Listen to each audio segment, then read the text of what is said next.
Okay, this is a 17-foot Gregor all welded aluminum boat.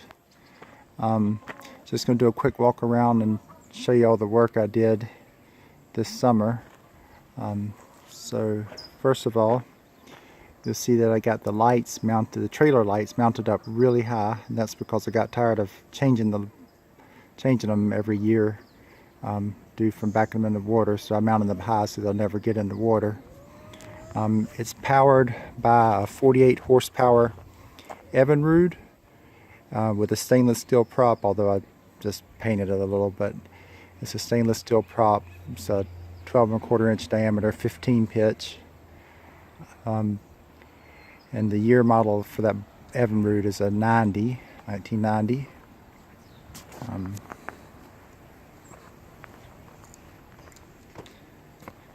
The trailer's got a lot of rust, visible rust that you can see. It's a steel trailer. The rust is just on the surface. It's structurally very sound. The axles in great shape. All the cross beam supports are in good shape. They just have that surface rust where causing the paint to flake off.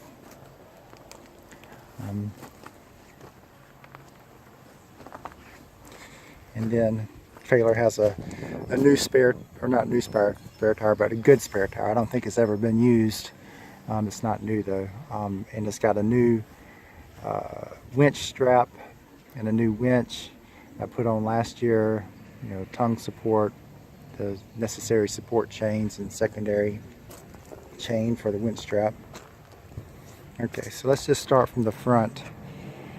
Show you some of the work I did. First thing, I painted it. I used a very high quality marine grade paint that's fine to be in contact with salt water on aluminum, and it was actually about $80 a gallon. And that's the dark green part you see here, which is actually what I did the whole boat in after I had sanded it all down.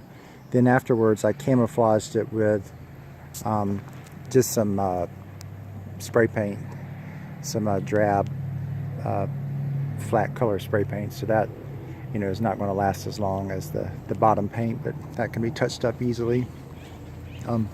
I put a 20-inch LED light bar across here that's a combination flood and spotlight, so it's got strong beam in the center. Then some of the LEDs are focused on outward, so it gives a lot of visibility in all directions. All of the wood in the boat is treated plywood. It's not marine grade plywood, but it is treated plywood. And all of the hardware, all of this hardware, all the screws, everything is all stainless steel. And when you look in here, I redid the electronics completely. I put in that Blue Sea system switch, and I moved my two batteries up front. I built a little aluminum bracket down there, box to hold my batteries, and wired them in parallel so that it's kind of like having one huge battery that's generating 12 volts. And I moved those up front to get some weight out of the back, because I was primarily planning to use this for duck hunting.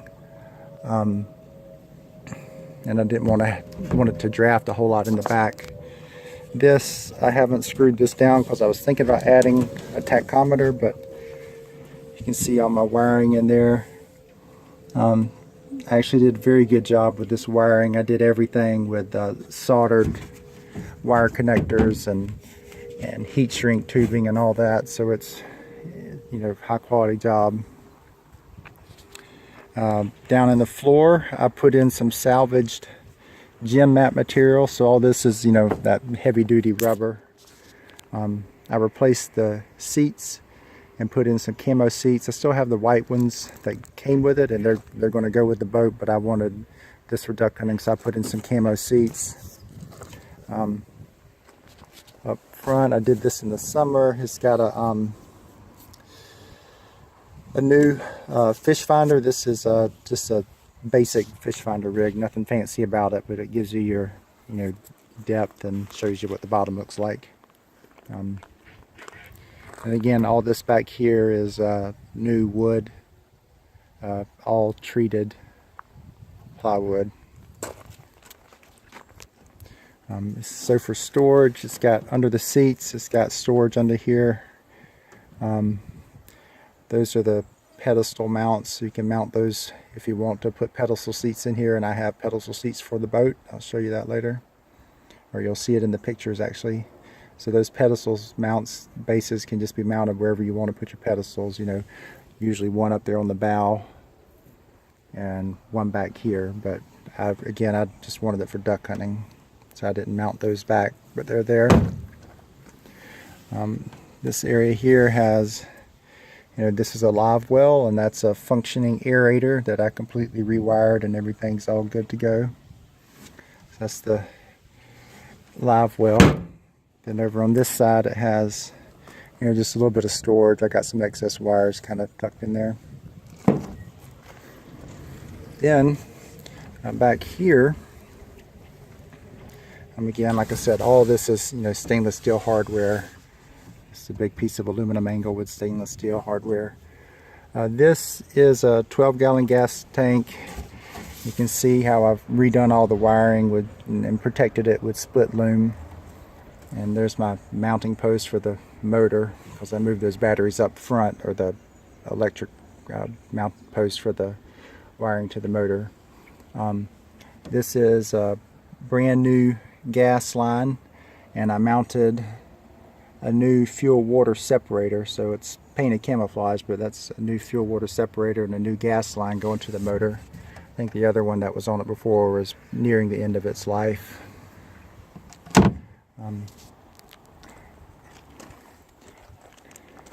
So go around here.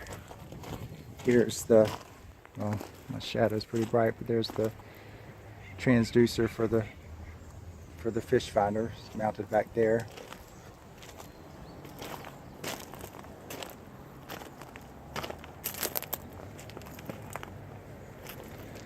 Again, the lights I mounted up high so I wouldn't have to deal with it anymore.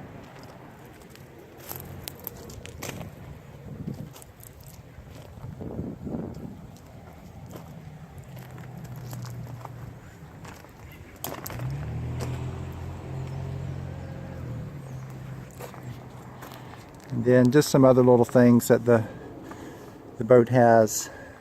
So it's got, you know, cup holders here, one in the front, one in the back, one in the dash. It's got a, you know, a rod holder base right there, so you can put in a rod holder if you want. That right there is a mount for some downriggers, which I have. There's another mount for downriggers. Over there is rod holder mounts, so you just put your rods in there and stand them up, and they out of sight. Here's my switch panel, the main switch panel. This boat has the floodlight, it's got functioning running lights, it's got a bilge pump, it has an aerator, and it has the, you know, the fish finder, and then those two things over there where you can plug in. It's a 12-volt direct circuit. You can plug in a spotlight or something if you have one that's electric powered, or your cell phone charger. It's also got two USB ports, which I didn't really need those, but they just kind of came that way. Here's the thing. It's capacities: 4 persons, 700 pounds, 1,050 pounds, person motor gear, 40 horsepower motor max. So this one is a little bit overpowered. It's got a 48 Evinrude on it, so slightly overpowered. I never feel out of control. It goes about, with two adult men, both over 200 pounds, with all our duck hunting gear, it goes 37 miles an hour. I'm guessing, you know, it has a 15 pitch prop, so that's probably because it's a little bit overpowered. That prop's, you know, a bit of prop for this thing, so it probably took that just to keep it from revving up too high. The motor, this past season, when I got done with last duck hunting season, I had the impeller changed, had it completely serviced, new spark, you know, per the manufacturer recommendations, new spark plugs, changed the fuel filter in the engine, changed all the gear oil, whatever else comes with the service, but it did include a impeller change. And the motor has actually better than spec compression. And I've had it serviced. I've had the boat for 3 years, and I had it serviced at Belmont Boat every year. Belmont Boat Services in Belmont, so you're happy to check with them. They have all the service records on it.